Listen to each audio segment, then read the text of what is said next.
मौसम तो है त्योहारों का, पर हमारे घर में हो गई लड़ाई कि इन बचे हुए रसगुल्लों का किया क्या जाए। अब हम भी कुछ कम थोड़ी ना है, तो हमने लिया एक पैन में डाला हमने दूध, फिर इसमें डाला हमने खोया।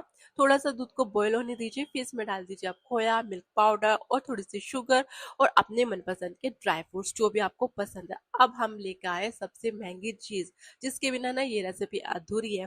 तो फिर इसमें डालिए आप केसर वाला दूध, जिससे इसका कलर तो अच्छा आएगा, टेस्ट और भी अच्छा आ जाएगा और लगेगी ये अमीरों वाली डिश थोड़ी सी।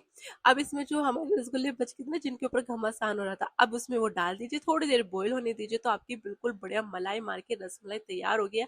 अब मैं तो चल इसको खाने तो खाते खाते आप मेरी रेसिपी को लाइक सब्सक्राइब जरूर कर दीजिएगा और लाइक